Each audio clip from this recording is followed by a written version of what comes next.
വായിക്കാം കേട്ടോ. Screen share ചെയ്യാം.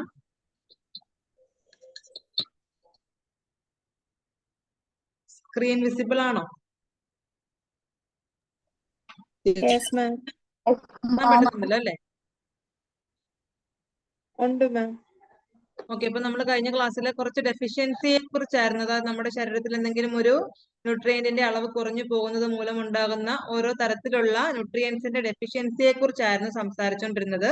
അപ്പൊ നമ്മൾ അതില് പറഞ്ഞുകൊണ്ടിരുന്നത് അയൺ ഡെഫിഷ്യൻസിയെ കുറിച്ചായിരുന്നു. അപ്പം എനിക്ക് ആരെങ്കിലും ഒരാൾ വായിക്കാമോ? നമ്മളിങ്ങനെ കേട്ടിരുന്നത് കൊണ്ട് മാത്രം ആവുന്നില്ല. നിങ്ങളിപ്പോ ടീച്ചിങ് പ്രൊഫഷനൊക്കെ പോകുമ്പോഴാണെങ്കിലും നമുക്ക് കുറച്ച് നാളൊക്കെ കഴിഞ്ഞതിന് ശേഷം പഠനം കണ്ടിന്യൂ ചെയ്യുന്നവരൊക്കെ ഇതിലുണ്ടാവാം. അപ്പൊ അങ്ങനെയുള്ളവർക്ക് തീർച്ചയായിട്ടും വായിച്ചു നമ്മൾ ഫ്ലുവൻസിയിൽ വായിക്കാനായിട്ട് ഇപ്പൊ നോക്കുവാണെങ്കിൽ ആ സമയത്ത് നിങ്ങൾക്ക് ഒരുപാട് അത് ബെനിഫിറ്റ് ഉണ്ടാക്കും. അപ്പൊ അതുകൊണ്ട് തന്നെ വിനുജ, എനിക്ക് ആ ഫസ്റ്റ് അയൺ ഡെഫിഷ്യൻസി റിസൾട്ട് അവിടെ മുതൽ ഒന്ന് വായിക്കുമോ ഒരു പാരഗ്രാഫ്? ക്ലിയർ ആണല്ലോ അല്ലെ? കാണാമല്ലോ? എനിക്ക് നിങ്ങൾക്ക് സ്ക്രീൻ കൃത്യമായിട്ട് കാണുന്നുണ്ടല്ലോ അല്ലെ? ഉണ്ട് മാം, ടെസ്റ്റ് ഉണ്ട് കയ്യില്. ഓക്കെ, എന്നാ വായിച്ചോളൂ. Okay. Iron deficiency result in the deficiency of hemoglobin in red blood cells.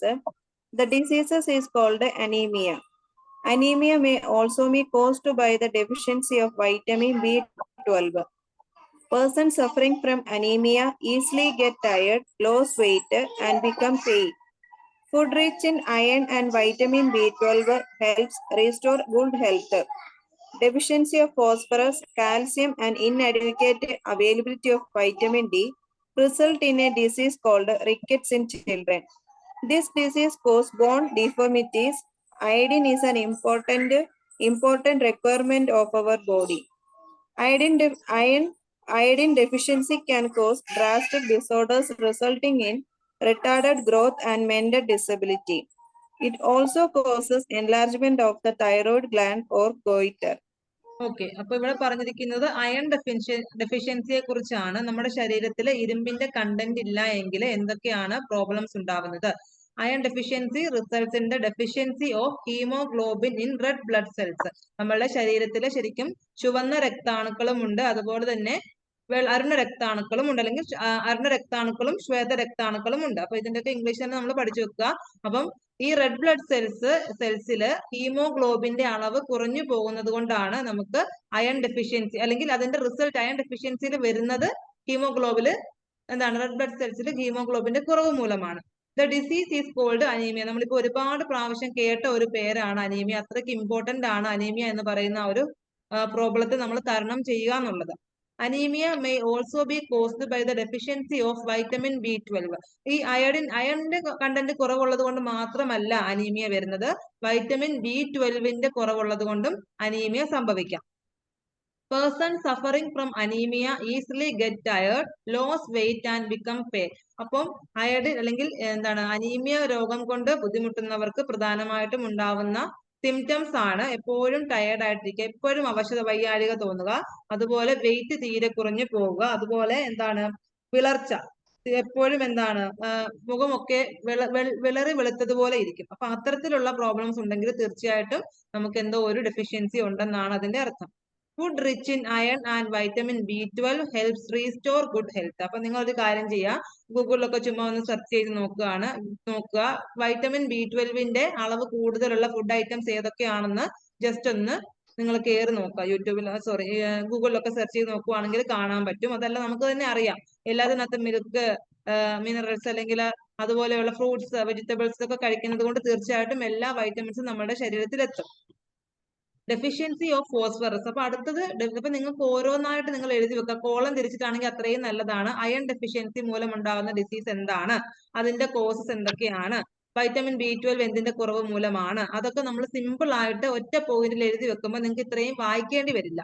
പിന്നെ അതുപോലെ തന്നെ ഫോസ്ഫറസിന്റെ ഡെഫിഷ്യൻസി ആണ് വന്നിരിക്കുന്നത്. Deficiency of phosphorus, calcium and inadequate availability of vitamin D result in a disease called rickets in children. Rickets എന്ന് പറയുന്നത് വളരെ മാരകമായ ഒരു രോഗമാണ്.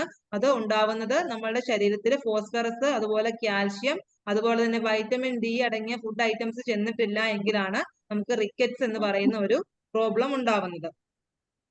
റിക്കറ്റ്സിന്റെ പിക്ചർ ഞാനൊന്ന് കാണിച്ചു തരാം, ഒരു മിനിറ്റ് കാണാൻ.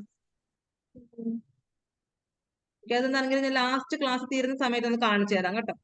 ഓക്കെ, ഇപ്പൊ കുട്ടികളിൽ റിക്കറ്റ്സ് എന്ന് പറയുന്ന പ്രോബ്ലം അല്ലെങ്കിൽ രോഗം ഉണ്ടാവുന്നത് ഫോസ്ഫറസ്, കാൽഷ്യം, അതുപോലെ വൈറ്റമിൻ ഡിയുടെ കുറവ് മൂലമാണ്.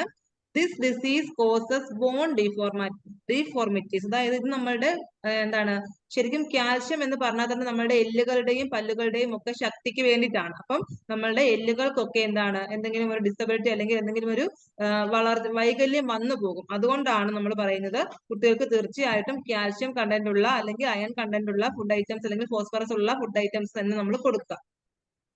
Iodine is an important requirement for our body. അത് അടുത്തത് പറഞ്ഞിരിക്കുന്നത് അയഡിൻ കണ്ടന്റിനെ കുറിച്ചാണ്. അയഡിൻ എന്ന് പറഞ്ഞാൽ ഉപ്പ്. നോർമലി നമ്മുടെ ശരീരത്തിൽ വേണ്ട ഒരു അയഡിന്റെ അളവുണ്ട്. അപ്പൊ അത് കുറഞ്ഞു പോയി കഴിഞ്ഞാൽ ഉണ്ടാവുന്ന പ്രശ്നങ്ങളും ഉണ്ട്. Iodine deficiency can cos drastic disorders resulting in retarded growth and mental disability. അപ്പം ഈ അയഡിന്റെ ഡെഫിഷ്യൻസി മൂലം നമ്മളിൽ കൃത്യമായ രീതിയിലുള്ള ഒരു ഗ്രോത്ത് നടക്കാതെ വരുന്നു. അതുപോലെ തന്നെ ഈ റിട്ടാർഡ് ഗ്രോത്ത് മീൻസ് വളർച്ച മാന്യം ഇടയ്ക്ക് വെച്ച് നിന്ന് പോകുന്നു, ഗ്രോത്ത് നിന്ന് പോവുക. അതുപോലെ തന്നെ നമ്മൾ മെന്റലി എന്തെങ്കിലും ഡിസേബിൾ ആയി പോവുക. ഇത്തരത്തിലുള്ള പ്രശ്നങ്ങളാണ് അയഡിന്റെ കുറവ് മൂലം സംഭവിക്കുന്നത്. It also causes enlargement of the thyroid gland or goitre. അത് നമുക്ക് അറിയാവുന്നതാണ്. ചിലർക്ക് തൈറോയിഡ് ഗ്രന്ഥി വികസിച്ചിട്ട് അതെന്താണ് പിന്നീട് ലാസ്റ്റ് അത് ഗോയിറ്റർ ആയിട്ട് മാറും. നമുക്ക് തന്നെ അറിയാം, നമ്മൾ കാണാറുള്ളതാണ്. നമ്മുടെ ചുറ്റുപാട് നോക്കുമ്പോൾ കുറച്ചു പേർക്കെങ്കിലും ഗോയിറ്റർ എന്ന് പറയുന്ന ഒരു പ്രശ്നമുണ്ട്. അത് ഒന്നെങ്കിൽ അയഡിന്റെ കുറവ് മൂലം ഉണ്ടാകുന്നതാണ്. പിന്നീട് അതൊക്കെ ഓപ്പറേഷൻ ചെയ്യേണ്ടതായിട്ടൊക്കെ വരുന്നു. അപ്പൊ അങ്ങനെയുള്ള ഡിസബിലിറ്റീസ് വരുന്നത് തന്നെ നമ്മൾക്ക് ശരീരത്തിൽ എല്ലാ തരത്തിലുള്ള കണ്ടന്റ്സും വേണം. എല്ലാ തരത്തിലുള്ള ന്യൂട്രിയൻസും ആവശ്യമായ അളവിൽ കിട്ടിയില്ല എങ്കിൽ എന്തെങ്കിലും ഒരു പ്രോബ്ലം നമ്മുടെ ശരീരത്തിന് ഉണ്ടാകും. അപ്പൊ അതുകൊണ്ട് ഇതൊക്കെ നമ്മൾ തീർച്ചയായിട്ടും അറിഞ്ഞിരിക്കേണ്ട കാര്യങ്ങളാണ്. ഇനി അടുത്തത് വൈറ്റമിൻ എ. വൈറ്റമിൻ എ നമ്മൾ കഴിഞ്ഞ ക്ലാസ്സിൽ ഡിസ്കസ് ചെയ്തിരുന്നു. വൈറ്റമിൻ എ തുള്ളിമരുന്നുകളൊക്കെ ഉണ്ട്. കുട്ടികൾക്ക് 5 വയസ്സ് അല്ലെങ്കിൽ 5 വയസ്സ് വരെ കൃത്യമായ അളവിൽ കൊടുക്കേണ്ട ഒരു കാര്യമാണ്. വൈറ്റമിൻ എക്ക് പറയുന്ന മറ്റൊരു പേരാണ് റെറ്റിനോൾ. എഴുതി വെക്കുക. എക്സാമിനാണെങ്കിലും ക്വസ്റ്റ്യൻസ് ചോദിക്കാം. അതല്ലെങ്കിൽ നിങ്ങളോട് ഞാൻ തന്നെ ആണെങ്കിലും അടുത്ത ക്ലാസ്സിൽ ക്വസ്റ്റ്യൻ ചോദിക്കുമ്പോൾ അറിയില്ല എന്ന് പറയരുത്. വൈറ്റമിൻ എക്ക് പറയുന്ന മറ്റൊരു പേരാണ് retinol. It contributes to general growth. ഈ വൈറ്റമിൻ എന്ന് പറയുന്നത് കുട്ടികളുടെ പ്രോപ്പർ ആയ ഒരു ഗ്രോത്തിന്, സാധാരണ വളർച്ചയ്ക്ക് വേണ്ടി സഹായിക്കുന്ന ഒരു വൈറ്റമിൻ ആണ്. It is an important requirement for the health of I, skin and hair. അപ്പം വൈറ്റമിൻ എ എന്തിനൊക്കെ ഹെൽപ്പ് ചെയ്യുന്നു എന്ന് ചോദിച്ചു കഴിഞ്ഞാൽ എഴുതാൻ പറ്റും. നമ്മളുടെ കുട്ടികളുടെ അല്ലെങ്കിൽ നമ്മളുടേതായിക്കോട്ടെ കണ്ണുകളുടെ ആരോഗ്യത്തിന് വേണ്ടിയിട്ട്, അതുപോലെ നമ്മുടെ സ്കിന്നിന്റെ ആരോഗ്യത്തിന്. സ്കിൻ ചിലരുടെ ഒക്കെ സ്കെയിലി ആയിരിക്കും, എന്ന് വെച്ചാൽ ഈ ചെതുമ്പല് പോലെയൊക്കെ ഇരിക്കുന്ന സ്കിന്നൊക്കെ ഉണ്ട്. അപ്പൊ അത്തരത്തിലായി പോകാതെ വളരെ സോഫ്റ്റ് ആയിട്ടുള്ള സ്കിന്നായിട്ടൊക്കെ ഇരിക്കണമെങ്കിൽ നമുക്ക് വൈറ്റമിൻ എ കണ്ടന്റ് അടങ്ങിയ ഫുഡ് കഴിക്കണം. അതുപോലെ തന്നെ നമ്മുടെ മുടിയുടെ, കണ്ണിന്റെ, സ്കിന്നിന്റെ ഇത്രയും കാര്യങ്ങളുടെ സംരക്ഷണത്തിന് വേണ്ടിയിട്ടാണ് വൈറ്റമിൻ എ അടങ്ങിയ ഫുഡ് ഐറ്റംസ് കഴിക്കുക എന്ന് പറയുന്നത്. Deficiency of vitamin A leads to retarded growth, defective tooth formation, dry and scaly skin and night blindness. ഇപ്പൊ പറഞ്ഞതുപോലെ തന്നെ വൈറ്റമിൻ എ കുറവ് മൂലം വളർച്ച മാന്ദ്യം സംഭവിക്കുന്നു. അതുപോലെ തന്നെ എല്ലിന്റെയും പല്ലിന്റെയും ഒക്കെ ശക്തി കുറഞ്ഞു പോകുന്നു. അത് ഡീക്കേ ചെയ്ത് അല്ലെങ്കിൽ നശിച്ചു പോകുന്നു. അതുപോലെ തന്നെ ഡ്രൈ ആയിട്ടുള്ള സ്കിന്നായിട്ട് മാറുന്നു, അല്ലെങ്കിൽ ചെതുമ്പലോ അല്ലെങ്കിൽ പരുപരുത്ത സ്കിന്നായിട്ട് മാറുന്നു. അതുപോലെ നൈറ്റ് ബ്ലൈൻഡ്നെസ്, നിശാന്തത എന്ന് പറയുന്ന ഒരു പ്രശ്നം കൂടി വരുന്നുണ്ട്. A vitamin A deficient person cannot see in dim light. അതായത് വൈറ്റമിൻ എ ഇല്ലാത്ത ഒരാൾ അല്ലെങ്കിൽ കുറവുള്ള ഒരാളാണെങ്കിലും മങ്ങിയ വെളിച്ചത്തിൽ ആ ആൾക്കൊന്നും കാണാനായിട്ട് സാധിക്കില്ല. Green leafy vegetables such as spinach and yellow vegetables such as carrot, pumpkin and mango and also butter are good sources of vitamin A. അപ്പൊ വൈറ്റമിൻ എയുടെ സോഴ്സ് എന്തൊക്കെയാണെന്ന് ചിലപ്പോൾ ചോദിക്കാൻ ചാൻസ് ഉണ്ട്. അത് ഗ്രീൻ ലീഫി വെജിറ്റബിൾസ് ഉണ്ട്. അതിനകത്ത് ഇപ്പൊ സ്പിനച്ച് ആയിക്കോട്ടെ, ഏത് ഗ്രീൻ ലീഫി വെജിറ്റബിൾസ് ആയാലും അത് വളരെ നല്ലതാണ്. അതുപോലെ യെല്ലോ വെജിറ്റബിൾസ് ലൈക്ക് ക്യാരറ്റ് ഉണ്ട്, പംകിൻ, മാംഗോ, ഇതെല്ലാം തന്നെ വൈറ്റമിൻ എയുടെ ഉറവിടങ്ങളാണ്. അപ്പൊ അതുകൊണ്ട് ഇത്തരത്തിലുള്ള ഭക്ഷണങ്ങളൊക്കെ നമ്മൾ ഉൾപ്പെടുത്താനായിട്ട് ശ്രമിക്കുക. ഇപ്പൊ ക്വസ്റ്റ്യൻസ് ഒക്കെ ചോദിക്കുന്നത് ചിലപ്പോൾ ആപ്ലിക്കേഷൻ ലെവൽ ക്വസ്റ്റ്യൻസ് ആണ്. മീൻസ് ഇങ്ങനെ ആയിരിക്കാം, നിങ്ങളുടെ ക്ലാസ്സിലെ ഒരു കുട്ടിക്ക് നിങ്ങൾ ഇതുപോലെയുള്ള ഈ ഡെഫിഷ്യൻസി സിംറ്റംസ് കൊടുക്കും. ഇത്തരത്തിലുള്ള ഡെഫിഷ്യൻസി സിംറ്റംസ് നിങ്ങൾ കണ്ടു. അപ്പൊ ആ രോഗത്തെ നിങ്ങൾ എങ്ങനെ നിർണ്ണയിക്കും, ആ രോഗത്തിന് നിങ്ങൾ കൊടുക്കാൻ പോകുന്ന മാർഗനിർദ്ദേശങ്ങൾ എന്തൊക്കെയാണ്, ഇങ്ങനെയൊക്കെയാണ് ക്വസ്റ്റ്യൻ ചോദിക്കുന്നത്. അല്ലാതെ ഒരിക്കലും എന്താണ് രോഗം അല്ലെങ്കിൽ ഇങ്ങനെ പ്രശ്നമുണ്ട്, അത് ഏത് രോഗമാണ്, അങ്ങനെ ഒരിക്കലും ക്വസ്റ്റ്യൻ ചോദിക്കത്തില്ല. അപ്പൊ അതുകൊണ്ട് നമ്മൾ എങ്ങനെ ചോദിച്ചാലും ആൻസർ ഇതാണെന്ന് മനസ്സിലാക്കിയെടുക്കാനുള്ളൊരു ഇത് നമുക്ക് വേണം. ഓക്കെ, അപ്പൊ അത് കഴിഞ്ഞു. ഇനി അടുത്തത് deficiency of some B vitamins. ഇപ്പൊ നമ്മൾ വൈറ്റമിൻ എയെ കുറിച്ച് പറഞ്ഞു. ഇനി വൈറ്റമിൻ ബി യെ കുറിച്ച്. വൈറ്റമിൻ ബിയിൽ തന്നെ B1 ഉണ്ട്, B2 ഉണ്ട്, അങ്ങനെ കുറച്ച് എക്സ്ട്രാ ഐറ്റംസും കൂടി വരുന്നുണ്ട്. അപ്പോൾ deficiency of some B vitamins like vitamin B1. Vitamin B1 എന്ന് എഴുതി വെക്കുക. ബ്രാക്കറ്റിനകത്ത് അല്ലെങ്കിൽ അനദർ നെയിം എന്ന് പറഞ്ഞിട്ട് തയാമിൻ എന്ന് കൊടുക്കുക. അത് ഇമ്പോർട്ടന്റ് ആണ്. വൈറ്റമിൻ B1 എന്ന് ചിലപ്പോൾ എടുത്ത് ചോദിക്കണമെന്നില്ല. തയാമിൻ എന്ന് ചോദിച്ചാലും B1 എന്നാണെന്ന് അറിയണം. And vitamin B2. Vitamin B2 എന്ന് പറയുന്ന മറ്റൊരു പേരാണ് riboflavin. Result in retarded growth. ഇതിനെല്ലാം തന്നെ ഈ വൈറ്റമിൻസ് ഒക്കെ നമ്മുടെ ശരീരത്തിന് അത്യന്താപേക്ഷിതമായതുകൊണ്ട് തന്നെ അതിലെന്തെങ്കിലും ഒരു അളവിൽ കുറവ് വന്നു കഴിഞ്ഞാൽ നമ്മുടെ ശരീരത്തിന്റെ വളർച്ച അവിടെ വെച്ച് മുരടിച്ചു പോകും. Mental disorder and impairment of I, skin, tongue and other organs. അതുപോലെ തന്നെ മെന്റലി നമുക്ക് എന്തെങ്കിലും ഡിസോർഡർ ഉണ്ടാവുന്നു. അതുപോലെ തന്നെ ഇമ്പയർമെന്റ്, നമുക്ക് എന്തെങ്കിലും ഒരു അസന്തുലിതാവസ്ഥ ഉണ്ടാവുന്നത്. ഇപ്പൊ കണ്ണിനായിക്കോട്ടെ, സ്കിന്നിനായിക്കോട്ടെ, ടങ്, നമ്മുടെ ബോഡിയിലെ ഏത് ഓർഗൻ ആയാൽ പോലും എന്തെങ്കിലും ഒരു ബാലൻസ് തെറ്റിപ്പോകുന്നു. Deficiency of vitamin B1 leads to a disease called beriberi. അപ്പൊ എഴുതി വെക്കുക, പ്രധാനപ്പെട്ട പോയിന്റ് ആണ്. വൈറ്റമിൻ B1 ഡെഫിഷ്യൻസി കൊണ്ടുണ്ടാവുന്ന ഡിസീസ് എന്താണ്? അതാണ് ബെറിബറി എന്ന് പറയുന്ന പ്രോബ്ലം. അതിന്റെ ഒരു പിക്ചർ ഉണ്ട്, ലാസ്റ്റ് കാണിച്ചു തരാം. അതുപോലെ vitamin B1 is available from whole grain cereals, beans, groundnuts and green vegetables. അപ്പൊ ഈ വൈറ്റമിൻ B1 കൊണ്ട് എന്താണ് സമ്പുഷ്ടമായ ഭക്ഷണങ്ങളാണ് ഇവിടെ കൊടുത്തിരിക്കുന്നത്. അതിപ്പം എന്താണ് ബീൻസ്, അതുപോലെ തന്നെ ഗ്രൗണ്ട് നട്ട്സ്, ഗ്രീൻ വെജിറ്റബിൾസ്, ഇതെല്ലാം തന്നെ വൈറ്റമിൻ B1 അടങ്ങിയ ഭക്ഷണങ്ങളാണ്. പിന്നെ അതുപോലെ deficiency of vitamin B4. B1 കഴിഞ്ഞു, അടുത്തത് B4 ആണ്. B2 വരുന്നതേ ഉള്ളൂ. വൈറ്റമിൻ B4 എന്ന് പറഞ്ഞത് നിയാസിൻ. വൈറ്റമിൻ B1 തയമിൻ ആണ്. Vitamin B2 riboflavin, മാറിപ്പോവരുത്.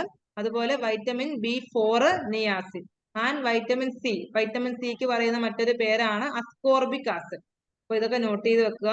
Cos 2 diseases namely pellagra and scurvy. അപ്പം ഈ വൈറ്റമിൻ B4ന്റെയും അതായത് നിയാസിന്റെയും അതുപോലെ തന്നെ അസ്കോർബിക് ആസിഡിന്റെയും കുറവ് നമ്മുടെ ശരീരത്തിൽ ഉണ്ടാവുന്നത് മൂലം പ്രധാനപ്പെട്ട 2 ഡിസീസസ് ആണ് ഉണ്ടാവുന്നത്. ഇതാണ് പെല്ലഗ്ര ആൻഡ് സ്കർവി.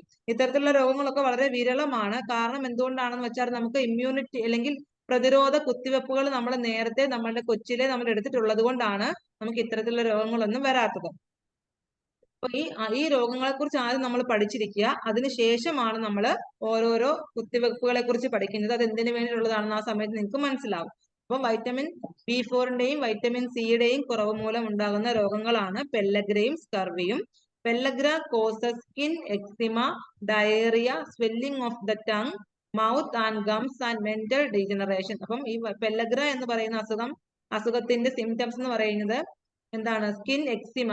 നമ്മുടെ സ്കിന്നിൽ എന്തെങ്കിലും ഒരു ഡിസോർഡർ അല്ലെങ്കിൽ സ്കിന്നിന്റെ തൊലി ഇളകി പോവുക, അങ്ങനെയുള്ള കാര്യങ്ങൾ വരുന്നു. ഡയേറിയ, നമുക്കറിയാം, വയറിളക്കം. പിന്നെ സ്വെല്ലിംഗ് ഓഫ് ദ ടങ്, നമ്മുടെ നാക്ക് എന്താണ് വീർത്ത് വരിക. പിന്നെ അത് മൗത്ത്, അതുപോലെ തന്നെ gums and mental degeneration, mentally ഉണ്ടാകുന്ന പ്രോബ്ലംസും വളരെ പ്രധാനപ്പെട്ടവയാണ് ഈ ഒരു പ്രശ്നത്തില്. അതുപോലെ തന്നെ സിംറ്റംസ് ഓഫ് സ്കർവി. അപ്പം പ്രത്യേകം കോളം തിരിച്ചെഴുതുവാണെങ്കിൽ നല്ലതാണ്, കുറച്ചും കൂടി കൺഫ്യൂഷൻ ഒഴിവാക്കി കിട്ടും. എന്താണ് പെല്ലഗ്രയുടെ കോസസ് അല്ലെങ്കിൽ സിംറ്റംസ് എന്തൊക്കെയാണെന്ന് സെപ്പറേറ്റ് എഴുതുക. അതിപ്പോ ഒരു ഇതിനകത്ത് ഡിസീസ് കൊടുക്കുക, ഒരു കോളത്തിൽ ഡിസീസ് എന്ന് എഴുതുക, അടുത്ത കോളത്തിൽ അതിന്റെ കോസസ് എഴുതുക. എന്നിട്ട് നിങ്ങൾ അതിനനുസരിച്ച് വേണം എഴുതി പോകാൻ. എഴുതുന്നവരാണെങ്കിൽ അങ്ങനെ ചെയ്യുന്നത് നല്ലതാണ്. അപ്പോ വൈറ്റമിൻ ഒരു minute. Symptoms of scurvy are swelling and bleeding of gums. നീര് വെച്ച് വരിക, നമ്മുടെ ശരീരത്തിന്റെ പല ഭാഗങ്ങളും നീര് വെച്ച് വരിക. അതുപോലെ ബ്ലീഡിംഗ് ഉണ്ടാകും. വായിൽ നിന്നായിക്കോട്ടെ, ഏതെങ്കിലും ശരീരഭാഗങ്ങളിൽ നിന്നായിക്കോട്ടെ വലിയ രീതിയിലുള്ള ബ്ലീഡിംഗ് അനുഭവപ്പെടുക. Loosening of teeth. പെട്ടെന്ന് ഒരു പരിധി കഴിഞ്ഞാൽ നമ്മുടെ പല്ലിന്റെ കൊഴിഞ്ഞു പോക്കൊക്കെ നിന്ന് നമ്മൾ പ്രായപൂർത്തി എത്തിക്കഴിഞ്ഞാൽ പിന്നെ അങ്ങനെയൊന്നും പോവാറില്ല. എന്തെങ്കിലും അസുഖത്തിന്റെ കാരണം കൊണ്ടാണ് നമുക്ക് അകാലത്തിലെ നമ്മുടെ പല്ലുകളൊക്കെ കൊഴിയാൻ തുടങ്ങുന്നത്. അപ്പൊ അതൊക്കെ എന്ന് പറയുന്നത് ഇത്തരത്തിലുള്ള സ്കർവി പോലുള്ള രോഗങ്ങളുടെ സിംറ്റംസ് ആണ്. Pain in the joints and general weakness. അതുപോലെ നമ്മുടെ ഓരോ ജോയിന്റ്സിനും, പേശികളിലെ ജോയിന്റ്സിനൊക്കെ എന്താണ് വേദന അനുഭവപ്പെടുക. അതുപോലെ എപ്പോഴും നമുക്കൊരു ക്ഷീണം അനുഭവപ്പെടുക. ഇതൊക്കെ ശരിക്കും പറഞ്ഞാല് സ്കർവി എന്ന് പറയുന്ന അസുഖത്തിന്റെ സിംറ്റംസ് ആണ്. ഇനി ഇതെങ്ങനെ നമുക്ക് മാറ്റാം? Milk, beans, lean meet and liver contain vitamin B4. അടുത്തത് വൈറ്റമിൻ B4നെ കുറിച്ചാണ്. തിരിഞ്ഞു പോവരുത്, വായിച്ചു നോക്കുമ്പോൾ ക്ലിയർ ആയിട്ട് തന്നെ വായിച്ചു നോക്കണം. നമ്മളിപ്പോ പറഞ്ഞുകൊണ്ടിരുന്നത് സ്കർവിയെ കുറിച്ചാണ്, അത് കഴിഞ്ഞു. അടുത്തതിലേക്ക് വരുന്നത് വൈറ്റമിൻ B4 ആണ്. വൈറ്റമിൻ B4 കണ്ടന്റ് അടങ്ങിയ ഫുഡ്സ് ആണ് milk, beans, lean meet and liver. ഇതൊക്കെ ശരിക്കും പറഞ്ഞാൽ വൈറ്റമിൻ B4 കണ്ടന്റ് കൂടുതൽ അടങ്ങിയ ഫുഡ് ഐറ്റംസ് ആണ്. Uncooked green vegetables, tomatoes and all citrus fruits are good source of vitamin C. Vitamin C അടങ്ങിയ പ്രധാനപ്പെട്ട ഭക്ഷണങ്ങളാണ് ശരിക്കും പറഞ്ഞാൽ സിട്രസ്. മീൻസ് ഈ പുളി അമ്ല സ്വഭാവമുള്ളത്. അതായത് ഇപ്പം ഓറഞ്ച് ആയിക്കോട്ടെ, അതുപോലെ തന്നെ ലെമൺ ആയിക്കോട്ടെ, ഇതിലൊക്കെ ശരിക്കും പറഞ്ഞാൽ വൈറ്റമിൻ സിയുടെ കണ്ടന്റ് വളരെ വലുതാണ്. അപ്പൊ അതൊക്കെ നമ്മൾ ഉൾപ്പെടുത്തുക. അതുപോലെ ഗ്രീൻ വെജിറ്റബിൾസ്, അൺകുക്ക്ഡ് ആയിട്ടുള്ള ഗ്രീൻ വെജിറ്റബിൾസ്, അതിപ്പോ കുക്കുംബർ ആയിക്കോട്ടെ, എന്തും ആയിക്കോട്ടെ, ക്യാരറ്റ് ഒക്കെ ചുമ്മാ കടിച്ചൊക്കെ തിന്നുന്നത് ശരീരത്തിന് വളരെ നല്ലതാണ്. നന്നായിട്ട് കഴുകിയിട്ട് മാത്രം യൂസ് ചെയ്യണമെന്നേ ഉള്ളൂ. പിന്നെ അതുപോലെ തന്നെ ടൊമാറ്റോ കഴിക്കുന്നത്, അതുപോലെ സിട്രസ് ഫ്രൂട്ട്സ് ഒക്കെ കഴിക്കുന്നതൊക്കെ വൈറ്റമിൻ കണ്ടന്റ് അല്ലെങ്കിൽ വൈറ്റമിൻ സി കണ്ടന്റ് നമ്മുടെ ശരീരത്തിൽ കൂടാനായിട്ട് അനുവദിക്കും. Then vitamin C is also believed to strengthen the body against common cold and other ailments. Normally കാണപ്പെടുന്ന ഫീവർ ആയിക്കോട്ടെ, കോമൺ കോൾഡ്, ജലദോഷം ആയിക്കോട്ടെ, ഇതൊക്കെ തന്നെ വൈറ്റമിൻ സിയുടെ കൂടുതൽ അല്ലെങ്കിൽ വൈറ്റമിൻ സി നമ്മുടെ ശരീരത്തിൽ ഉണ്ടെങ്കിൽ കോമൺ കോൾഡ് ഒന്നും ഒരു പരിധി വരെ നമ്മളെ ബാധിക്കില്ല. Most if not all disease caused due to deficiency of vitamins and minerals. അപ്പം നമ്മുടെ ശരീരത്തിൽ ഇത്തരത്തിലുള്ള പ്രശ്നങ്ങളെല്ലാം ഉണ്ടാവുന്നത് നമ്മുടെ ശരീരത്തിൽ വൈറ്റമിൻസിന്റെയും മിനറൽസിന്റെയും അഭാവം മൂലമാണ്. ധാതുക്കളും ഇത്തരത്തിലുള്ള കാര്യങ്ങളുടെ അഭാവം മൂലമാണ്. Can be cured if these are ഡീൽഡ് with at an early stage of the disease. ഇത് ആദ്യത്തെ പ്രാരംഭ ഘട്ടമാണെങ്കിൽ ശരിക്കും ഇതൊക്കെ നമുക്ക് മാറ്റിയെടുക്കാവുന്നതേ ഉള്ളൂ. പക്ഷെ ഒരു പരിധി കഴിഞ്ഞാൽ എല്ലാത്തിനും ഒരു സമയമുണ്ട്. ആ സമയം കഴിഞ്ഞു കഴിഞ്ഞാൽ നമുക്ക് പിന്നീട് അത് മാറ്റിയെടുക്കാനായിട്ട് വളരെ ബുദ്ധിമുട്ടായിരിക്കും. ഓക്കെ, അപ്പൊ ഇത്രയും കാര്യങ്ങൾ ക്ലിയർ ആണോ? ഓക്കെ, അപ്പൊ നമുക്ക് അടുത്തതിലേക്ക് പോകാം. ഇനി അടുത്തത് വരുന്നത് ഇൻഫെക്ഷ്യസ് ഡിസീസ് ആണ്. അതായത് പകർച്ചവ്യാധികൾ. പകർച്ചവ്യാധികൾ എന്നോ എന്താണ് സാംക്രമിക രോഗങ്ങൾ എന്നോ ഒക്കെ ഇതിനെ പറയാം. അപ്പൊ അതില് infectious diseases are those diseases that get transmitted from one person or animal to another in any manner. ഏതൊരു സാഹചര്യത്തിലായിക്കോട്ടെ ഒരാൾക്കുണ്ടാവുന്ന രോഗം അല്ലെങ്കിൽ മറ്റൊരാളിലേക്ക് ട്രാൻസ്മിറ്റ് ചെയ്യപ്പെടുകയാണെങ്കിൽ അത്തരത്തിലുള്ള രോഗങ്ങൾക്ക് പറയുന്ന പേരാണ് ഇൻഫെക്ഷ്യസ് ഡിസീസസ് എന്ന് പറയുന്നത്. അതിപ്പോ ഒരു വ്യക്തിയിൽ നിന്ന് മറ്റൊരു വ്യക്തിയിലേക്കാകാം, അതല്ലെങ്കിൽ ഒരു ആനിമലിൽ നിന്ന് മറ്റൊരു വ്യക്തിയിലേക്കോ മറ്റൊരു ആനിമലിലേക്കോ ആവാം. അപ്പൊ ഇത് രണ്ടിനും ചാൻസ് കൂടുതലാണ്. These diseases are caused by microorganisms commonly called germs. അപ്പൊ നമുക്കറിയാം മൈക്രോ ഓർഗാനിസം നമ്മളുടെ കണ്ണുകൾ കൊണ്ട്, നോർമൽ ആയിട്ടുള്ള നഗ്ന നേത്രങ്ങൾ കൊണ്ട് കാണാൻ കഴിയാത്ത തരത്തിലുള്ള ചെറിയ ചെറിയ കീടാണുക്കളായിരിക്കാം ഈ ഒരു എന്താണ് ഇൻഫെക്ഷ്യസ് ഡിസീസസിന് കാരണം. അതിന് പറയുന്ന പേരാണ് ജെംസ് എന്ന്. Much smaller microorganisms which cannot even be seen by the ordinary microscope but can be visualized with the electron microscope are called virus. അപ്പൊ ഇത് ശരിക്കും പറഞ്ഞാൽ വൈറസ് എന്ന് പറയുന്ന കുറെ ചെറിയ ചെറിയ നമുക്ക് കാണാൻ പറ്റാത്ത സൂക്ഷ്മാണുക്കളുണ്ട്. അപ്പൊ അതാണ് ഇത്തരത്തിലുള്ള ഇൻഫെക്ഷ്യസ് ഡിസീസസിന് കാരണം. നമുക്കത് നമ്മുടെ കണ്ണുകൾ കൊണ്ട് കാണുവാനോ ഒരു നോർമൽ മൈക്രോസ്കോപ്പിൽ കൂടെ നോക്കിയാലോ കാണാൻ സാധിക്കില്ല. പക്ഷെ ഒരു ഇലക്ട്രോൺ മൈക്രോസ്കോപ്പ് ഉണ്ടെങ്കിൽ നമുക്കതൊക്കെ കാണാനായിട്ട് സാധിക്കും. Practically all infectious diseases R contracted from human or animal sources. ശരിക്കും പറഞ്ഞാൽ ഹ്യൂമൻസിൽ നിന്നോ അല്ലെങ്കിൽ ആനിമൽസിൽ നിന്നോ ആണ് ഈ പകർച്ചവ്യാധികളൊക്കെ ശരിക്കും ട്രാൻസ്മിറ്റ് ചെയ്യപ്പെടുന്നത്. Following are some infectious diseases more common in children at the early childhood stage. നമ്മുടെ കുട്ടികളുടെ ശൈശവം അല്ലെങ്കിൽ ബാല്യകാലഘട്ടത്തിൽ കുട്ടികൾക്ക് ഉണ്ടാവുന്ന ഇൻഫെക്ഷ്യസ് ആയിട്ടുള്ള കോമൺ ഡിസീസസിനെ കുറിച്ചാണ് നമ്മൾ ഡിസ്കസ് ചെയ്യാനായിട്ട് പോകുന്നത്. അതിൽ ഒന്നാമത്തേതാണ് വൂപ്പിംഗ് കഫ്, അതായത് വില്ലൻ ചുമ. വൂപ്പിംഗ് കഫ് എന്ന് പറയുന്നത് വില്ലൻ ചുമയാണ്. This is also known as pertussis. അപ്പൊ നിങ്ങളോട് ചോദിക്കാവുന്ന ഒരു ക്വസ്റ്റ്യൻ ആണ്. 1 മാർക്ക് ക്വസ്റ്റ്യൻ ചോദിക്കുവാണെങ്കിൽ എന്താണ് വൂപ്പിംഗ് കഫിന്റെ മറ്റൊരു പേര്? അപ്പൊ അത് എഴുതി വെക്കാൻ അറിയണം. പെർട്ടൂസിസ് എന്നാണ് വൂപ്പിംഗ് കഫിന്റെ മറ്റൊരു പേര്. The disease is particularly serious for children under the age of 4. 4 വയസ്സിന് താഴെയുള്ള കുട്ടികൾക്ക് ഈ ഒരു പ്രശ്നം വന്നു കഴിഞ്ഞാൽ വളരെ സീരിയസ് ആണ്. അത് നമുക്ക് ക്യൂർ ചെയ്യാൻ വളരെ ബുദ്ധിമുട്ടായിരിക്കും. Pneumonia is the complication which causes most of the deaths. ഏറ്റവും കൂടുതലായിട്ട് കുട്ടികളിൽ ഇതുപോലെ ചുമ അമിതമായ ചുമ വന്നു കഴിയുമ്പോഴേക്കും കുട്ടികൾക്ക് അത് ന്യൂമോണിയ ആയിട്ട് മാറുന്നു. അതാണ് ഏറ്റവും വലിയ, നമുക്കറിയാം ന്യൂമോണിയ ഒക്കെ ബാധിച്ച് മരിക്കുന്ന ഒരുപാട് കുട്ടികളുണ്ട്. അപ്പൊ നമ്മളത് നേരത്തെ കണക്കിലെടുക്കണം. നമുക്ക് എന്തെങ്കിലും നമ്മുടെ കുട്ടികൾക്ക് എന്തെങ്കിലും ഒരു സിംറ്റം ഇതിന്റെ തുടക്കമുണ്ടെങ്കിൽ തീർച്ചയായിട്ടും നമ്മൾ വേണ്ട വൈദ്യ പരിശോധന അവർക്ക് കൊടുത്തേ, അല്ലെങ്കിൽ മെഡിക്കൽ ചെക്കപ്പ് നമ്മൾ കൃത്യമായിട്ട് നടത്തുക. Whooping cough is caused by an organism which is present in nasal and throat secretion. അപ്പൊ ഈ വൂപ്പിംഗ് കഫിന് കാരണമാകുന്ന മൈക്രോ ഓർഗാനിസം ഒളിച്ചിരിക്കുന്നത് ശരിക്കും പറഞ്ഞാൽ നമ്മുടെ മൂക്കിന്റെ നമുക്കറിയാം മൂക്കിൽ നിന്നും അതുപോലെ തന്നെ തൊണ്ടയിൽ നിന്നും വരുന്ന രണ്ട് ദ്രാവകങ്ങളുണ്ട്. അതിപ്പോ മൂക്കൊലിപ്പ് ആയിക്കോട്ടെ, അതല്ലെങ്കിൽ നമ്മുടെ തൊണ്ടയിൽ നിന്ന് വരുന്ന കഫം ആയിക്കോട്ടെ. ഇവിടെ രണ്ട് ഭാഗത്തും ശരിക്കും പറഞ്ഞാൽ ഈ ഓർഗാനിസംസ് വളർന്നുകൊണ്ടിരിക്കുകയാണ്. അപ്പൊ അങ്ങനെ നമ്മള് കുട്ടികളുടെ ശരീരത്തിനുള്ളിലേക്ക് കടക്കുകയും പിന്നീട് അത് വലിയ വലിയ ചുമയിലേക്കും അല്ലെങ്കിൽ വലിയ വലിയ പ്രശ്നങ്ങൾക്കും കാരണമാകുന്നു.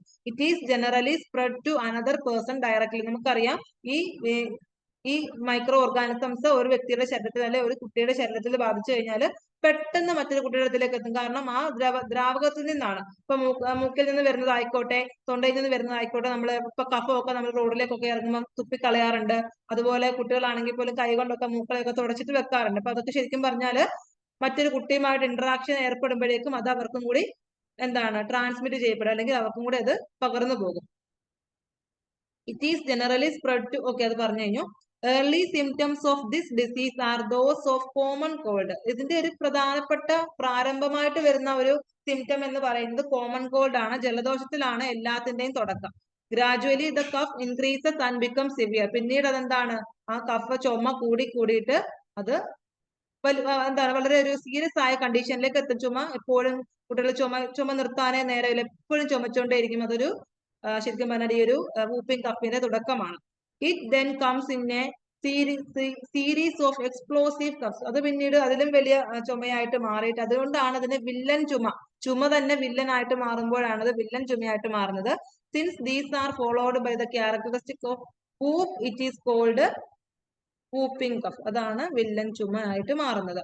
Active immunisation is available for this disease in the form of pertussis vaccine, which is given to children along with the immunizing agents against diphtheria and tetanus. അപ്പൊ ഇതിനു വേണ്ടിയിട്ട് ഇതിനെ ചെറുക്കാൻ വേണ്ടിയിട്ട് സഹായിക്കുന്ന ഒരു വാക്സിൻ ആണ് ശരിക്കും പറഞ്ഞാൽ പെർട്ടൂസിസ് വാക്സിൻ എന്ന് പറയുന്നത്. അത് ഇമ്മ്യൂണൈസേഷന് വേണ്ടിയിട്ട് നമ്മൾ കൊടുക്കുന്നതാണ്. ഈ ഒരു പെർട്ടൂസിസ് വാക്സിൻ കൊടുക്കുന്നത് മൂലം ഇത്തരത്തിലുള്ള പ്രോബ്ലംസ് അല്ലെങ്കിൽ ഈ വില്ലൻ ചുമയെ നമുക്ക് തകർക്കാനായിട്ട് അല്ലെങ്കിൽ മറികടക്കാനായിട്ട് സാധിക്കും.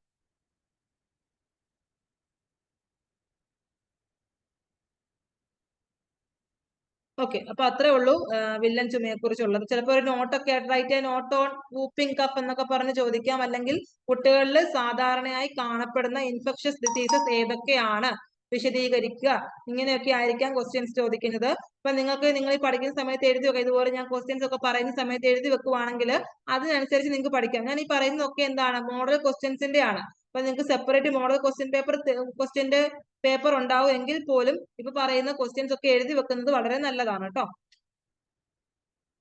ഇനി അടുത്തത് വരുന്നതാണ് മീസൽസ്. മീസൽസ് എന്ന് പറഞ്ഞാൽ 5ാം പനി, അതാണ് measles. Measles is A serious disease in infancy. അതായത് ബാല്യകാലത്തിൽ അല്ലെങ്കിൽ കുട്ടികളുടെ ഇൻഫൻസി സ്റ്റേജിൽ ഏറ്റവും സീരിയസ് ആയിട്ടുള്ള ഒരു പ്രശ്നമാണ് അല്ലെങ്കിൽ ഒരു ഡിസീസ് ആണ് മീസൽസ് എന്ന് പറയുന്നത്. It is caused by a virus. അപ്പം മീസൽസ് കോസ് ചെയ്യുന്നത് അല്ലെങ്കിൽ മീസൽസിന് കാരണമാകുന്നത് എന്താണ്, വൈറസ് ആണോ അല്ലെങ്കിൽ മറ്റെന്തെങ്കിലും ഓർഗാനിസം ആണോ എന്ന് ചോദിക്കും. വൈറസോ ബാക്ടീരിയോ എന്നൊക്കെ ക്വസ്റ്റ്യൻസ് ചിലപ്പോൾ ചോദിക്കാം. Measles is a viral disease or bacterial disease എന്നൊക്കെ ചോദിച്ചു കഴിഞ്ഞാൽ വൈറൽ ഡിസീസ് ആണെന്ന് ഓർത്ത് വെക്കുക. It spreads by discharges from nose and throat. ഇതും അതുപോലെ തന്നെ നമ്മുടെ നോസിൽ നിന്നും ത്രോട്ടിൽ നിന്നും വരുന്ന ഡിസ്ചാർജസ് കൊണ്ടാണ് ഈ ഒരു പ്രോബ്ലവും അല്ലെങ്കിൽ ഈ ഒരു രോഗവും പടരുന്നത്. Early symptoms of the diseases resemble ordinary cough cold. അപ്പം ഇത് സാധാരണ നോർമലി വരുന്ന ജലദോഷം അല്ലെങ്കിൽ പനി പോലെയുള്ള കാര്യങ്ങൾ ഇതാണ് ഇതിന്റെ തുടക്കം വരുന്നത്. It is highly contagious at this stage. ഇതെന്ന് പറയുന്നത് ഈ സ്റ്റേജിൽ നമ്മൾ വളരെയധികം ശ്രദ്ധിക്കേണ്ട ഒരു കാര്യമാണ്. ഭയങ്കര പ്രോബ്ലത്തിലേക്ക് പോകുന്നു. ഡിസീസ് ശരിക്കും പറഞ്ഞാൽ ഇതിനൊക്കെ നമുക്ക് പ്രതിരോധ കുത്തിവെപ്പുകൾ ഉണ്ട് കേട്ടോ. അപ്പൊ ഇത് പ്രതിരോധ കുത്തിവെപ്പുകൾ എന്താണെന്ന് നമ്മൾ പഠിക്കാൻ പോകുന്നതേ ഉള്ളൂ. അപ്പൊ അതിനു മുന്നേ എന്തൊക്കെയാണ് രോഗങ്ങൾ നമ്മൾ കൃത്യമായിട്ട് അറിഞ്ഞിരിക്കണം. Immunization is done through a single injection of measles vaccine between 9 to 12 months of age. അപ്പം ഇതിന് വേണ്ട പ്രതിരോധ കുത്തിവെപ്പ് എടുക്കേണ്ടത് മീസൽസ് വാക്സിൻ ആണുള്ളത്. ഈ മീസൽസ് വാക്സിൻ 9 മാസത്തിനുള്ളിൽ 9 to 12 മാസത്തിനുള്ളിൽ തന്നെ നമ്മൾ കുട്ടികൾക്ക് കൊടുക്കണം. ലേറ്റ് ആയി പോകാൻ പാടില്ല. It is common in childhood. ഇത് ചൈൽഡ്ഹുഡിൽ കോമൺ ആയിട്ട് കാണപ്പെടുന്നതാണ്. A child getting the infection is isolated primarily to protect the patient against started infection and also to limit transfer of measles to susceptible contacts, particularly those below 3 years of age. അപ്പൊ ഇത് 3 വയസ്സിൽ താഴെയുള്ള കുട്ടികൾക്ക് പെട്ടെന്ന് ബാധിക്കുന്നത് അല്ലെങ്കിൽ പകരുന്നതായത് കൊണ്ട് തന്നെ നമ്മൾ ഇത് ബാധിച്ച കുട്ടികളുണ്ടെങ്കിൽ നമ്മൾ അവരെ ഐസൊലേറ്റ് ചെയ്ത് അവർക്ക് പ്രൈമറി ആയിട്ടുള്ള എല്ലാ പ്രൊട്ടക്ഷനും കൊടുക്കണം. അതുപോലെ തന്നെ ഇതിന്റെ ട്രാൻസ്മിറ്റ് തടയാൻ വേണ്ടി അല്ലെങ്കിൽ നമ്മൾ ഇതിനെ മറ്റൊരു കുട്ടിക്ക് പടരുന്നത് തടയാൻ നമ്മൾ കുട്ടികളെ പ്രത്യേകം സെപ്പറേറ്റ് നമ്മൾ സംരക്ഷിക്കുകയും വേണം. അപ്പൊ ഇതാണ് മീസൽസ് എന്ന് പറയുന്ന രോഗം. ഇനി അടുത്തത് വരുന്നത് മംസ് ആണ്, അതായത് ഉണ്ടിനീര്. നമ്മുടെ പണ്ട് ഞങ്ങളൊക്കെ സ്കൂളിൽ പഠിച്ചുകൊണ്ടിരിക്കുന്ന സമയത്ത് ഞങ്ങളുടെ ക്ലാസ്സിലെ കുട്ടികൾക്കൊക്കെ ഈ ഒരു രോഗം വന്നിട്ടുണ്ട്. അതുകൊണ്ട് നമുക്ക് നന്നായിട്ട് അറിയാം, എനിക്ക് നന്നായിട്ട് അറിയാം എന്താണെന്നുള്ളത്. ഇപ്പൊ മംസ് അല്ലെങ്കിൽ മുണ്ടിനീര് എന്ന് പറഞ്ഞാൽ മറ്റൊരു തരത്തിലുണ്ടാവുന്ന ഒരു ഒരു വൈറൽ ഡിസീസ് ആണ്, ഒരു വൈറൽ പ്രോബ്ലം ആണ്. It is an acute viral infection with a sudden onset. പെട്ടെന്നുണ്ടാവുന്ന ഇന്ന് ചിലപ്പോൾ ഒരു കുഴപ്പമില്ല, പെട്ടെന്ന് നാളെ വരുമ്പോഴായിരിക്കും അല്ലെങ്കിൽ നാളെ രാവിലെ ആകുമ്പോഴായിരിക്കും നമ്മുടെ മുഖത്തൊരു സ്വെല്ലിംഗ് ഒക്കെ വരുന്നത്. അപ്പൊ അത് മംസ് എന്ന് പറയുന്നതിന്റെ രോഗലക്ഷണങ്ങളാണ്. There is fever along with swelling and tenderness of one or more salivary glands. അപ്പൊ നമ്മളുടെ salivary glands, ഉമിനീർ ഗ്രന്ഥികളിൽ നിന്നാണ് ഈ ഒരു പ്രശ്നം ബാധിക്കുന്നത്. ഉമിനീർ ഗ്രന്ഥികൾ വീർത്ത് വന്നിട്ട് നമ്മളുടെ കവിളുകളൊക്കെ വീർത്തിരിക്കും, 2 കവിളും വീർത്തിരിക്കും. Death from mumps is rare. ഈ മുണ്ടുനീര് കൊണ്ട് അങ്ങനെ മരണമൊക്കെ വളരെ വിരളമാണ്.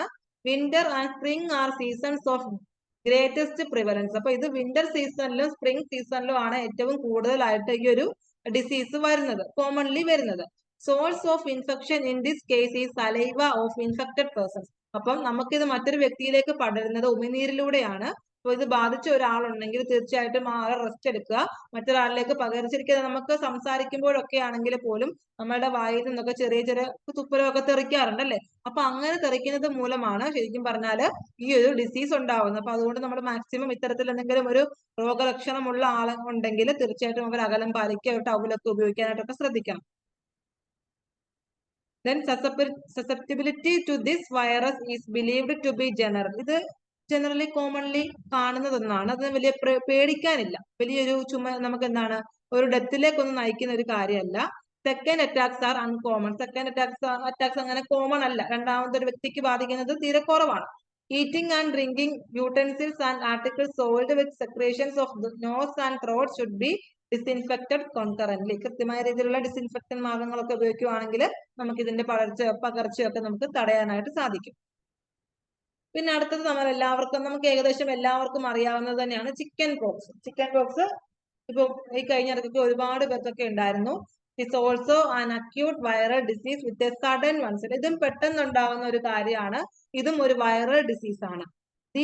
There is slight fever with mild constitutional symptoms and an eruption which leaves a granular scab. അപ്പൊ നമ്മുടെ ശരീരത്തിൽ വീർത്ത് വരുന്നു, നമുക്കറിയാം. അതല്ലെങ്കിൽ ചുമന്ന കളറിലൊക്കെ ഇങ്ങനെ ചുമന്ന നമ്മുടെ ശരീരത്തിലൊക്കെ ചുമന്ന തടിപ്പുകളോ പാടുകളോ ഒക്കെ കാണുന്നതാണ്. ഇതിന്റെ ഒരു സിംറ്റം ചെറിയൊരു ഫീവറും ഉണ്ടായിരിക്കും. Lesions tend to be more abundant on covered parts than exposed ones. അപ്പൊ നമുക്ക് തുറന്നിരിക്കുന്ന മുറിവുകളിലെക്കാട്ടിലും അടഞ്ഞിരിക്കുന്ന ആ മുറിവുകളിലേക്കായിരിക്കും ഇത് കൂടുതൽ പകരുന്നത്. അതുപോലെ തന്നെ these may appear in scalp and mucous membrane of upper respiratory tract. അപ്പൊ ഇത് കാണപ്പെടുന്നത് ഇവിടെ നമ്മുടെ തലയോട്ടിയിലോ അതല്ലെങ്കിൽ മ്യൂക്കസ് മെംബ്രെയിൻസ് ഉള്ള സ്ഥലങ്ങളിലൊക്കെ ആയിരിക്കും ഇത് വരുന്നത്. Usually it occurs in successive crops. It is essentially non-fatal unless there are complications. അപ്പൊ ഇത് ശരിക്കും ഒരു വലിയൊരു ഡിസീസ് അല്ല, എന്നാൽ പടരാൻ സാധ്യതയുണ്ട്. Source of infection is secretions of the respiratory tract. അപ്പൊ നമ്മളുടെ ശ്വസന വ്യവസ്ഥയുമായിട്ട് ബന്ധപ്പെട്ടുണ്ടാവുന്ന അല്ലെങ്കിൽ അവിടെ നിന്നാണ് ഇതൊരു പകരുന്നത്. Chicken pox is one of the most readily communicable of diseases, especially in the early stage of eruption. It spreads from the person to person by. അപ്പൊ എഴുതി വെക്കുക. അപ്പം ചിക്കൻ പോക്സ് എന്ന് പറയുന്ന ഈ ഡിസീസ് എങ്ങനെയൊക്കെ പകരാം? It spreads from person to person by direct contact. നമ്മൾ ഒരു വ്യക്തിയുമായിട്ട് ഡയറക്ട്ലി കോണ്ടാക്ട് ചെയ്യുമ്പോൾ തീർച്ചയായിട്ടും നമ്മൾ സൂക്ഷിക്കണം. എയർബോൺ. പക്ഷെ ശരിക്കും പറഞ്ഞു കഴിഞ്ഞാല് ചില വ്യക്തികൾക്ക് ഇത് ബാധിക്കണമെന്നില്ല. നമ്മളിപ്പം ഒരാൾക്ക് ബാധിച്ചു, നമ്മൾ മറ്റേ ആളുടെ കൂടെ ഉണ്ടായിരുന്ന ആളാണെങ്കിൽ പോലും പേടി കൊണ്ടൊക്കെ ഉണ്ടാവുമെന്നൊക്കെ നമ്മൾ പറഞ്ഞു കേട്ടിട്ടുണ്ട്. ചില വ്യക്തികൾക്ക് ഇത് കണ്ടു കഴിയുമ്പോൾ ഭയങ്കര പേടി, അടുത്ത് പോലും പോത്തില്ല, ആളുടെ അടുത്ത് പോലും പോത്തില്ല. പക്ഷെ പേടിക്കുന്ന ആൾക്കുണ്ടാവും, കൂടെ നിൽക്കുന്ന ആൾക്കാർക്ക് ഉണ്ടാവില്ല എന്നൊക്കെ നമ്മൾ പറഞ്ഞു കേട്ടിട്ടുണ്ട്. അപ്പം അതിനെ പേടിക്കേണ്ട ഒരു കാര്യമില്ല. അത് നോർമലി വന്ന് നമ്മൾ അതിന് വേണ്ട ചികിത്സ ചെയ്യുമ്പോൾ നോർമലി അത് പൊക്കോളും. അപ്പൊ ഡയറക്റ്റ് കോണ്ടാക്ട് വഴിയാണ് ഇത് ഉണ്ടാവുന്നത്. അതുപോലെ എയറിൽ കൂടി സംഭവിക്കുന്നു. Freshly soiled articles by discharge from the skin. നമ്മുടെ സ്കിന്നിൽ നിന്നുണ്ടാവുന്ന ഡിസ്ചാർജ് മീൻസ് ഇപ്പം ഇതുപോലൊക്കെ നമ്മുടെ ശരീരത്തിൽ വീർത്ത് വീർത്ത് വന്ന് കുമിളകൾ പോലെ നിൽക്കും. നമ്മളത് പൊട്ടിക്കഴിയുമ്പോഴേക്കും അതിന്റെ സ്രവം മറ്റൊരാളുടെ ദേഹത്ത് പറ്റുമ്പോൾ ആ ആൾക്കും അത് ഉണ്ടാവുന്നു. പിന്നെ മ്യൂക്കസിൽ കൂടി അതിപ്പം നമ്മുടെ മൂക്കിൽ നിന്ന് വരുന്ന സെക്രേഷൻ ആയിക്കോട്ടെ, ത്രോട്ടിൽ നിന്നതായിക്കോട്ടെ, ഇതിൽ നിന്നൊക്കെയാണ് ശരിക്കും പറഞ്ഞാൽ ഈ ചിക്കൻ പോക്സ് എന്ന് പറയുന്ന ഒരു ഡിസീസ് പടരുന്നത്. Susceptibility to this disease is universal among those not previously attacked. ശരിക്കും പറഞ്ഞാൽ പെട്ടെന്നുണ്ടാവാൻ ചാൻസ് ഉള്ളത് ആർക്കാണ്? ഇതുവരെ വരാത്തവർക്കാണ്. ഒരു പ്രാവശ്യം പോലും ഈ ചിക്കൻ പോക്സ് വന്നിട്ടില്ലാത്തവർ വളരെ സൂക്ഷിക്കണം. അവർക്ക് എപ്പം വേണമെങ്കിലും ഇതുണ്ടാവാം. കൂടെ നടക്കുന്ന ആൾക്കാണെങ്കിൽ പോലും വന്നിട്ടില്ലാത്തവരാണെങ്കിൽ ചിലപ്പോൾ അവർക്ക് ഇത് ബാധിക്കാനും സാധ്യതയുണ്ട്. ചിലപ്പോൾ വന്നൊന്നും വരത്തില്ല. അതുപോലെ സെക്കൻഡ് അറ്റാക്സ് ആർ റെയർ. ഒരു പ്രാവശ്യം ഇത് വന്ന ആൾക്ക് രണ്ടാമത് വരുന്നത് വളരെ റെയർ ആയിട്ടാണ്. ഓക്കെ, അപ്പൊ ഒരു പ്രാവശ്യം വന്നവരൊക്കെ കൂട്ടത്തിലുണ്ടെങ്കിൽ രണ്ടാമത് നിങ്ങൾക്ക് വരുന്ന സാധ്യത വളരെ വളരെ വളരെ റെയർ ആയിരിക്കും. ഓക്കെ, അപ്പൊ ചിക്കൻ പോക്സ്, അപ്പൊ ഇത്രയും ഇൻഫെക്ഷ്യസ് ഡിസീസസ് ആണ് കുട്ടികളിൽ കോമൺ ആയിട്ട് കാണപ്പെടുന്നത്. അതിൽ ഏതൊക്കെയാണ്? വൂപ്പിംഗ് കഫ്, അതായത് വില്ലൻ ചുമയുണ്ട്, അതുപോലെ മീസൽസ് ഉണ്ട്, 5-ാം പനി, മംസ് മുണ്ടിനീര്, ചിക്കൻ പോക്സ്. ഈ 4 ഡിസീസസ് ആണ് കുട്ടികളിൽ കോമൺ ആയിട്ട് കാണപ്പെടുന്ന ഇൻഫെക്ഷ്യസ് അല്ലെങ്കിൽ സാംക്രമിക രോഗങ്ങൾ. ക്ലിയർ ആണോ? Yes ma'am. ഓക്കെ, അപ്പൊ നിങ്ങള് ഫ്രീ ടൈം കിട്ടുമ്പോൾ പിറ്റേ ദിവസം തന്നെ എപ്പോഴെങ്കിലും സമയത്ത് ജസ്റ്റ് ഇതൊന്ന് വായിച്ചു നോക്കണം. നിങ്ങൾക്ക് ലെക്ചർ നോട്ട് എഴുതുന്നത് വളരെ നല്ലതാണ്. നമ്മുടെ കയ്യിലുള്ള ഏതെങ്കിലും ബുക്ക് ആയിക്കോട്ടെ, നിങ്ങൾ ഏതെങ്കിലും ബുക്കിന്റെ ബാക്കിലോ, അതിന് വേണ്ടി സെപ്പറേറ്റ് ബുക്ക് ഒന്നും വാങ്ങണമെന്നില്ല.